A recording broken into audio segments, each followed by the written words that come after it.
Hi guys, welcome back to knowledge at the zone. मैं mechanical engineering first semester का applied first का chapter 1 का part 2 लेकर आया हूँ। चलिए इसमें टॉपिक नेम देख लेते हैं। मापन में त्रुटियाँ, जिसमें पढ़ना था यथार्थता और सूक्ष्मता, जो कि हमने पिछली वीडियो में कवर कर लिया है। आज पढ़ना है मध्यमान, परम त्रुटि, सापेक्ष त्रुटि, प्रतिशत त्रुटि, मापन की त्रुटियों का वर्गीकरण, और इसमें पढ़ना है क्रमबद्ध त्रुटि और एक होता है अनियमित त्रुटि। क्रमबद्ध त्रुटि के प्रकार भी होते हैं, इसको भी इसमें कवर करेंगे और कुछ न्यूमेरिकल भी देखेंगे जो इम्पॉर्टेंट है।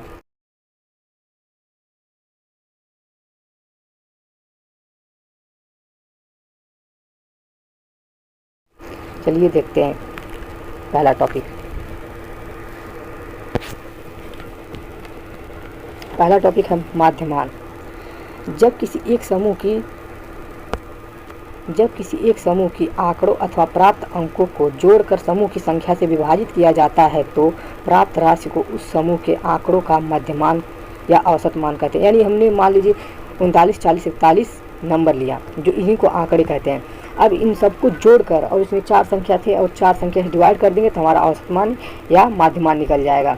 जितने भी आंकड़े दिए रहेंगे उनको हम ऐड कर लेंगे और उतनी संख्या से, जितनी संख्या रहेंगे उतने से डिवाइड कर देंगे तो माध्यमान या औसत मान निकल जाता है। दूसरा है एब्सोल्यूट एरर, यानी निरपेक्ष त्रुटि। इसी को परम त्रुटि और वास्तविक त्रुटि भी कहते हैं। चलिए इसको देखते हैं। राशि के व्यक्तिगत मतलब हम स्वयं अपने द्वारा नापते हैं, और वास्तविक मतलब जो दिया रहेगा। माप के अंतर के परिमाण को मापन की निरपेक्ष त्रुटि कहते हैं। इसे डेल ए बार से व्यक्त करते हैं। ए मतलब होता है एब्सोल्यूट एरर, जो कि हमने अभी परम त्रुटि के में पढ़ा। यही उसका परिभाषा, हमने इसको प्रदर्शित करते हैं। अब देखते हैं इसको हम किससे प्रदर्शित हैं। परम त्रुटि को डेल बार ए से प्रदर्शित करते हैं, और बार ए जो होता है ये वास्तविक मान होता है, और ये जो होता है ए, ये हमारा व्यक्तिगत मान होता है। तो हमारा डेल बार ए बराबर होता है बार ए माइनस ए, और इसको हम इस पर मान रखकर वैल्यू निकालेंगे तो वही हमारा परम त्रुटि, सापेक्ष त्रुटि, निरपेक्ष त्रुटि और वास्तविक त्रुटि कहलाएगा। अगला टॉपिक है रिलेटिव और फ्रैक्शनल एरर। इसको हम सापेक्ष त्रुटि अथवा भिन्नात्मक त्रुटि से भी जानते हैं और आपेक्षिक त्रुटि भी कहते हैं। चलिए इसे समझते हैं। माध्य निरपेक्ष त्रुटि तथा माध्यमान के अनुपात को आपेक्षिक त्रुटि अथवा सापेक्ष त्रुटि अथवा भिन्नात्मक त्रुटि कहते हैं।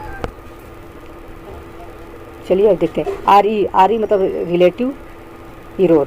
अब इसको हम बोलते हैं, अभी हमने पढ़ा है डेल बार ए को निरपेक्ष त्रुटि कहते हैं और बार ए को कहते हैं माध्यमान।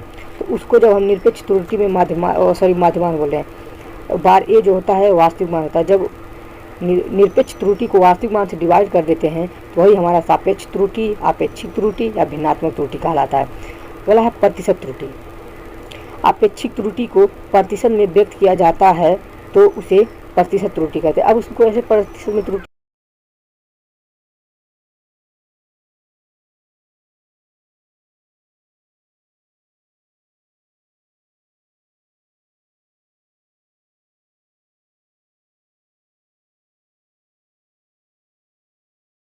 कैसे प्रतिशत में बदला जाएगा, तो अभी हम लोग ऊपर यहाँ पढ़े हैं आर ई बराबर डेल बार ए अपन बार ए। इसी में जब 100 से मल्टीप्लाई कर देंगे तो वही प्रतिशत त्रुटि कहलाएगा।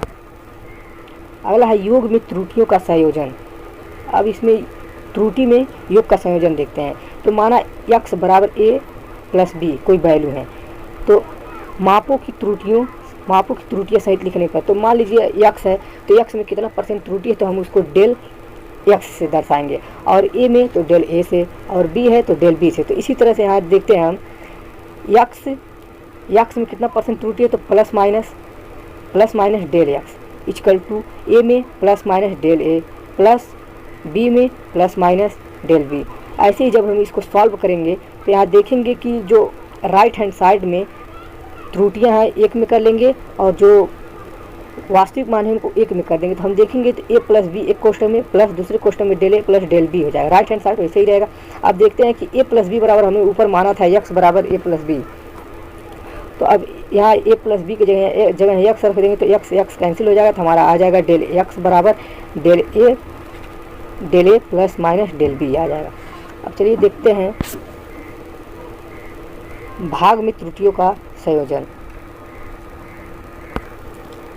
ऐसे ही अगर यहाँ अंतर में त्रुटियों का अगर संयोजन पूछेगा तो हम x बराबर a माइनस बी मान लेंगे और मापों को त्रुटियों सहित लिखने पर, तो हम मापों को त्रुटियों सहित लिखेंगे तो हो जाएगा x plus minus del x, value same वही रहेगी, बस यहाँ बीच में क्या माइनस हो जाएगा, जो यहाँ प्लस बीच में दिया है वहाँ माइनस हो जाएगा। तो हम क्या करेंगे तो a माइनस बी अब हो जाएंगे एक कोष्टक में और प्लस दूसरे कोष्टक में del a plus del B हो जाए। तो हम जानते हैं कि ऊपर हम मान लेंगे x बराबर a माइनस बी, तो a माइनस बी की जगह x रख देंगे, फिर x कैंसिल हो जाएगा, तो हमारा फिर वैल्यू डेल x बराबर del a plus del B ही आएगा। अंतर और योग दोनों में वैल्यू उतनी ही आएंगी। अब देखते हैं भाग में त्रुटियों का संयोजन। भाग में त्रुटियों का संयोजन क्या होगा, माना हमने x बराबर a अपान बी, दोनों तो भिन्नात्मक त्रुटि, तो भिन्नात्मक त्रुटि मतलब हम देखते हैं x में कितना परसेंट त्रुटि है, तो भाग में है इसलिए x में डेल x परसेंट त्रुटि है इसलिए, और वैसे ही a में डेल a प्लस और b में डेल b। अब इसको हम क्या करेंगे प्रतिशत त्रुटि मिलाएंगे, तो प्रतिशत त्रुटि मिलाएंगे तो हम 100 से मल्टीप्लाई कर देंगे, तो दोनों तरफ 100 से मल्टीप्लाई कर देंगे तो हमारा ये प्रतिशत में आ जाएगा। ऐसे ही अगर गुणा में त्रुटियों का संयोजन पूछे तो हम मान लेंगे x बराबर a इंटू बी मान लेंगे। अब क्या करेंगे हम, तो भिन्नात्मक त्रुटि उसको जब गुणे को हमें हो जाएगा, ऐसे इससे में ऐसे ही होगा जैसे भाग का है तो ऐसे यहाँ, क्योंकि हम बीच में मल्टीप्लाई था। हम लोग अभी आगे जब सवाल पढ़ेंगे तो जो a अपान बी दिया है इसको जब हम प्रतिशत त्रुटि में लिखते हैं तो क्या होता है, b जो होता है ये प्लस में आ जाता है, ऊपर प्लस में आ जाता है, जैसे कि यहाँ दिया है तो भिन्नात्मक त्रुटि। तो ऐसे ही वहाँ हो जाएगा x बराबर a इंटू बी होगा, तो x मतलब x del x upon A equal to a into B होगा, तो a इंटू बी मतलब वो प्लस में हो जाएंगे, तो हो जाएंगे del a upon A plus del B upon del B. तो ऐसे ही करेंगे, ऐसे ही हो जाएगा, तो del x upon A equal to del a upon del B, del a plus del B upon del a। अब उसको प्रतिशत त्रुटि में लाना होगा तो क्या कर देंगे 100 से दोनों तरफ मल्टीप्लाई कर देंगे, तो जो भाग में आया है और गुणा में भी वही चीज़ आएगा। चलिए अगला टॉपिक देखते हैं। अगला त्रुटियों में घात का प्रभाव। अब इसमें देखते हैं, माना कोई भौतिक राशि x एक अन्य भौतिक राशि a की घात m पर, तो इसे ऐसे समझते हैं, अर्थात x बराबर a बोला है कि a के पावर m, तो उसी के a के पावर घात को लिख दिए हैं, m जो है उसका घात है, तो दोनों पक्षों का अवकलन करेंगे तो x का डेल x हो जाएगा। और हमने पीछे भी पढ़ा है, हम लोग पढ़े हैं x के पावर n इक्वल टू होता है, n आगे आ जाता है तो हो जाता है n, x के पावर n माइनस 1 घट जाता है, तो यही फार्मूला यहाँ यूज किया गया है।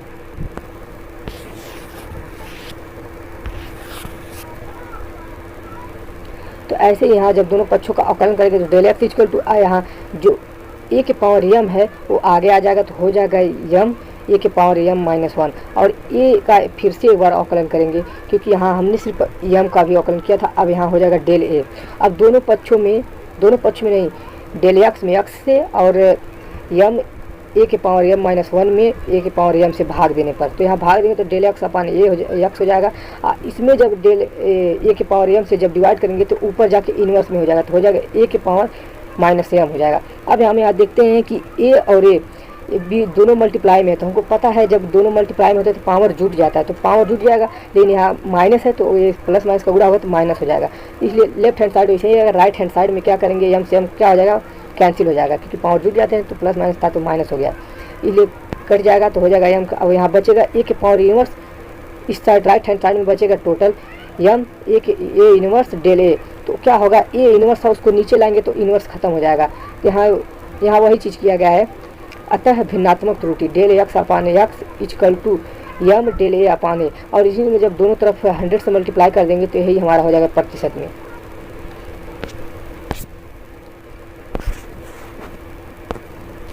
अगला है त्रुटियों का वर्गीकरण। अब दो प्रकार की त्रुटियां होती है, एक क्रमबद्ध त्रुटियां होती है, एक अनियमित त्रुटियां। अनियमित त्रुटि में हमको बस अनियमित त्रुटि पढ़ना है, लेकिन क्रमबद्ध त्रुटि में हमको 3 प्रकार के पढ़ना है। तो क्रमबद्ध त्रुटि को समझने के लिए अगर हम क्रमबद्ध त्रुटि को समझना चाहते हैं तो हमको यंत्रों के कारण व्यक्तिगत त्रुटियां और बाह्य त्रुटियां, ये 3 प्रकार की त्रुटियां होती हैं क्रमबद्ध त्रुटि में। और क्रमबद्ध त्रुटि जो बना है इन्हीं तीनों को मिलाकर इसकी परिभाषा बनी है। तो चलिए हम समझ लेते हैं। यंत्र की बनावट पहला है क्रमबद्ध त्रुटियाँ। क्रमबद्ध त्रुटियों को जान लेंगे, उसके बाद उसके प्रकार को समझेंगे। तो हो जाएगा यंत्र की बनावट अपूर्ण तकनीक मापन के समय भौतिक राशियों में परिवर्तन व्यक्तिगत त्रुटि के कारण होने वाली त्रुटियों को क्रमबद्ध त्रुटि कहते हैं। अब इसका मतलब समझ लीजिए, जैसे यंत्रों के कारण मतलब यंत्र में कोई गड़बड़ी बना होगी। व्यक्तिगत त्रुटि मतलब व्यक्ति से कोई लापरवाही हो जाए। बाह्य त्रुटि मतलब ताप दाब वायु में परिवर्तन हो जाए। तो ऐसे इन सबको मिलाकर क्रमबद्ध त्रुटि बना है। अब इसको चलिए इसके प्रकार को समझते हैं। पहला ड्यू टू इंस्ट्रूमेंट यानी यंत्रों के कारण देखते हैं। ये मापक यंत्र में दोष या यंत्र की गलत डिजाइन के कारण होता है, यानी यंत्र में कोई गड़बड़ी होगी तभी ये त्रुटि होगी। दूसरा पर्सनल एरर यानी व्यक्तिगत त्रुटि। यह त्रुटि व्यक्ति की अपरिपक्वता के कारण होता है, यानी उसको ज्ञान ना हो उसके बारे में, या वो अपने से लापरवाही कुछ कर दे। तीसरा है बाह्य कारणों से। अब बाह्य कारणों से मतलब ताप दाब वायु में। यदि यह त्रुटि बाह्य कारणों से होती है जब ताप दाब वायु आदि में परिवर्तन होता है। अगला है अनियमित त्रुटि। ये हमारा क्रमबद्ध त्रुटि दो प्रकार की होती है। क्रमबद्ध त्रुटि हमने उसके प्रकार पढ़ा। अब अनियमित त्रुटि, अब इसमें देते हैं बार बार रीडिंग लेने पर हर बार रीडिंग अलग अलग आए तब उस रीडिंग के मध्य से शुद्ध माप प्राप्त करते हैं। जैसे कहने का मतलब एक बार हम नापे कुछ वैल्यू आया, फिर एक बार नापे फिर आगे बढ़कर आ गया, फिर नापे तो कम आ गया ज़्यादा आ गया। तो ऐसे ही हम जितना बार नापेंगे उन सबको, जैसे अभी हमने माध्यमान में पढ़ा था कि आंकड़ों का योग बटे संख्या, तो ऐसे यहाँ भी करेंगे। जितनी बार हम नापेंगे उतना बार उसको ऐड कर लेंगे और कितनी संख्या है उससे उसमें डिवाइड कर देंगे तो हमारे रैंडम एरर आ जाएगा, यानी अनियमित त्रुटि आ जाएगी। अब इस पर कुछ न्यूमेरिकल है, चलिए देख लेते हैं जो इम्पोर्टेंट है। इसमें न्यूमेरिकल 1 है, एक सरल लोलक द्वारा जी के मापन में लंबाई में 2% की शुद्धता तक और दोलन काल में 1.5% की शुद्धता तक मापा जाता है, तो जी के मान में कितने % की शुद्धता होगी। चलिए देखते हैं। यहाँ जो लंबाई दिया है तो प्रतिशत, यहाँ सबसे पहले ये हमको समझना है कि जो जब प्रतिशत में दिया रहेगा किसी को वैल्यू, यहाँ लंबाई में प्रतिशत में दिया तो हम यहाँ इसको ये समझेंगे प्रतिशत में दिया, यानी हमको पता है कि 100 से मल्टीप्लाई हुआ होगा तभी ये प्रतिशत में आया। जैसे अभी हम फार्मूले पीछे पढ़े हैं डेल एक्स अपान एक्स, और उसमें हम क्या कर रहे थे, प्रतिशत में लाने के लिए 100 से मल्टीप्लाई कर रहे थे। यानी इसका मतलब ये है कि जो ये लंबाई यल दिया है ये del L upon L into 100% बराबर 2% दिया। वैसे ही सरल लोलक 80 है तो डेल टी हो जाएगा, del T upon T into 100% बराबर 1.5 दिया है। बी नो डैट यानी हम जानते हैं T equal to 2 pi under root L upon g होता है। अब दोनों पक्षों का वर्क करेंगे, टी स्क्वायर हो जाएगा और 2 पाई का 4 पाई आर स्क्वायर हो जाएगा और यहाँ अंडर रूट खत्म हो जाएगा। अब यहाँ हमको जी में शुद्धता पूछा, इसलिए जी का मान निकालेंगे। जी का मान होगा G equal to L upon R square हो जाएगा, सॉरी टी स्क्वायर हो जाएगा। 4 पाई बी महीन राशि इसलिए खत्म हो जाएगा। Taking log on both side, इन दोनों पक्षों का हम क्या कर लेंगे, लॉग ले लें, या हम ये देख लें कि जी में कितना % त्रुटि है और रियल में कितना % त्रुटि है और टी में कितना % त्रुटि है। तो हम देखते हैं जी में डेल जी % त्रुटि और इसको क्या कर देंगे प्रतिशत त्रुटि, इसलिए 100% तो मल्टीप्लाई रहेगा ही। और रियल में कितना है तो डेल यल अपान यल % त्रुटि है प्लस। अब यही देखिए यहाँ जो यल अपान टी स्क्वायर है तो जब ये टी जो होता है बटे में जो होता है ये प्लस में आ जाता है और उसकी वैल्यू क्या होती है, जो पावर लगी रहती है उसके आगे आ जाती है, तो हो जाएगा +2 del T upon T into 100%। अब यहाँ सबका मान रखेंगे, डेल यल अपान यल का मान 2% दिया है +2, अब 2 यहाँ बीमाहीन है तो यहाँ 2 तो ऐसे ही रहेगा, ये मान है, और इंटू ये del T upon T into 100% यानी 1.5 सबका मान रखेंगे तो यहाँ देखेंगे +2% ऐसे रहेगा, सॉरी 2% ऐसे रहेगा, प्लस 2 का जब 1.5 में गुणा करेंगे तो हो जाएगा 3, तो और इनको जोड़ लेंगे तो हो जाएगा 5% त्रुटि। अगला सवाल है, एक घन के द्रव्यमान के मापन में 3% त्रुटि तथा प्रत्येक भुजा के मापन में 2% की त्रुटि है, तो घन के घनत्व मापन में प्रतिशत त्रुटि की गणना कीजिए। तो घन के घनत्व मापन की प्रतिशत त्रुटि पूछा है, चलिए इसको देखते हैं।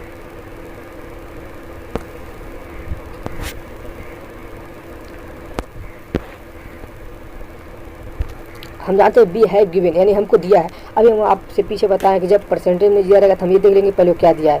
तो दिया है द्रव्यमान के मापन, तो द्रव्यमान के मापन यानी यम डेल यम अपान यम इंटू 100% बराबर 3% दिया है, और यहाँ दिया है 2% त्रुटि। 2% त्रुटि यानी किस में दिया है तो हम देखेंगे प्रत्येक भुजा मतलब लंबाई होता है, तो del L upon L into 100% equal to दिया है 2%। अब हम जानते हैं कि आयतन हमारा घनत्व तो बराबर होता है द्रव्यमान बटे आयतन, तो D equal to m upon v हो जाएगा। हम जानते हैं m का m ही होता है बीमी प्रतीक, और जो आयतन होता है उसका l क्यू होता है। Taking log on both side, या ये कहिए कि किसमें कितना परसेंट त्रुटि है। तो D में मान लीजिए D में डेल परसेंट त्रुटि है, तो ऐसे हो जाएगा इक्वल टू m में क्या है, तो m में हो जाएगा डेल m अपान m हो जाएगा। अभी पीछे हमने सवाल लगाया कि जब कोई भी चीज़ बटे में रहता है तो आगे चल के प्लस में जुड़ता है और उसका पावर जो रहता है वो मल्टीप्लाई में हो जाता है। तो हम सबका मान रखेंगे, तो यहाँ डेल एम अपान एम का दिया है 3% प्लस 3 ऐसे रहेगा, इंटू डेल एल अपान एल का दिया है 2%। जब 2 3 6 और 6 में 3 जोड़ देंगे तो हो जाएगा 9%। एक ठोस घन की लंबाई के मापन में 3% व 4% द्रव्यमान में 4% की त्रुटि है, घनत्व के मापन में अधिकतम कितनी त्रुटि है। तो ये अभी पीछे जैसे हमने सवाल लगाया एकदम सेम वही सवाल है, बस क्या इसमें थोड़ा सा अंक बदल गए हैं। और यहाँ देख लेते हैं, अगला सवाल है, एक धातु का घनत्व 8.4 × 10⁻³ kg/m³ है। एक प्रयोग के फलस्वरूप घनत्व का मापन 8.7 × 10⁻³ kg/m³ है। इसमें प्रतिशत त्रुटि ज्ञात कीजिए। इसमें प्रतिशत त्रुटि ज्ञात करते हैं, तो हम जानते हैं प्रतिशत त्रुटि बराबर होता है प्रमाणिक मान। प्रमाणिक मान मतलब जो वास्तविक मान होता है, माइनस प्रायोगिक मान जो व्यक्तिगत मान होता है, और बटे प्रमाणिक मान और इंटू 100 क्योंकि परसेंट में लाना है। अब यहाँ प्रमाणिक मान हमारा 8.4 × 10⁻³ दिया था और प्रायोगिक मान 8.7 × 10⁻³ है। अब बटे प्रायोगिक मान तो प्रमाणिक मान 8.4 × 10⁻³ दिया। तो हम देखते हैं ऊपर का जब घटाएंगे तो 0.3 आ जाएगा और नीचे वाला वैसे ही रहेगा। और जब हम इसको कैलकुलेट करेंगे तो हो जाएगा 3 × 10⁻³ और बटे 840। और इसको जब आपको अगर ये नहीं समझ में आ रहा है तो आप क्या कर सकते हैं, यहाँ 0.3 और 8.4 दिया है, तो यहाँ 1 अंक के बाद दशमलव दिया है, सॉरी दशमलव के बाद एक अंक है और नीचे भी दशमलव के बाद एक अंक है, दशमलव खत्म कर दीजिएगा। और नीचे 10⁻³ है, ऊपर 2 जीरो है, तो क्या करें 2 जीरो खत्म करें और जब डिवाइड कर देंगे तो आ जाएगा 3.5%। अगला सवाल, सरल लोलक द्वारा जी के मापन में लंबाई को 4% की शुद्धता तक और दोलन काल को 3% की शुद्धता तक नापा जाता है, जी के मान में कितने % की त्रुटि होगी। ये सवाल अभी हमने पीछे लगवाया है, बस यहाँ क्या है अंक थोड़ा सा अंतर है। जैसे पहला सवाल लगवाए हैं एकदम सेम वही सवाल है। तो हम जानते हैं कि जी के मान में पूछा है, जी के मान में पूछा तो हम जानते हैं कि t = 2π√L/g होता है। यहाँ जी का मान निकाल, दो पक्षों को पहले ओवर कर देंगे, तो दोनों पक्षों को जब ओवर कर देंगे तो हो जाएगा t² × L/g हो जाएगा। तो अब यहाँ से जी का मान निकालेंगे तो 4πr² × L/r² हो जाएगा। अब यहाँ जी के मान में प्रतिशत त्रुटि, तो प्रतिशत त्रुटि बराबर होता है, हम देखते हैं जी में कितना परसेंट त्रुटि है, जी में डेल जी % है तो हो जाएगा डेल g/g। ऐसे ही सब यहाँ कर लेंगे। अब 4πr² बीमहीन है तो बीमहीन तो हट जाएगा, IL का हो जाएगा डेल L/L प्लस बताए हैं जो बटे के रूप में रहता है वो प्लस में आ जाता है और उसके जो पावर रहता है वो गुणे में हो जाते हैं उसके, तो हो जाएगा यहाँ 2 × ∆t/t × 100% में लाना तो पूरा परसेंट में हो जाएगा। अब देखते हैं डेल L/L का 4% दिया है और 2 गुणे ∆t का t दिया है तो हो जाएगा 3। अब यहाँ देखेंगे 2 3 6 में 4 जोड़ देंगे तो 10% हो जाएगा। हमने पीछे आपको बताया है कि जब कभी भी वैल्यू परसेंट में दी रहेगी तो हमें पहले देख लेंगे क्या है। तो लंबाई था तो लंबाई यानी परसेंट में दिया तो हम जानेंगे डेल L/L × 100% बराबर 4 दिया है और जो 3% दिया है दोलन का लिए t दिया है तो t मतलब हो जाएगा डेल t/t × 100% बराबर 3% दिया है। तो यह चैप्टर यहीं पर समाप्त होता है। हमने जितने भी इम्पॉर्टेंट टॉपिक थे हमने कवर करा दिए हैं। अब मिलते हैं अगले चैप्टर 2 में, तब तक के लिए बाय बाय टाटा। और हाँ, अगर हमारा हैंड राइटिंग और वीडियो पसंद आ रहा है प्लीज़ लाइक सब्सक्राइब शेयर करें। अगर आप हमारे चैनल को लाइक सब्सक्राइब शेयर करते हैं तो मुझे समझ आ जाएगा कि हाँ आप मेरे हैंड राइटिंग और वीडियो से प्रसन्न हैं। इसलिए प्लीज़ अगर अच्छा लगे तो लाइक सब्सक्राइब ज़रूर करिएगा।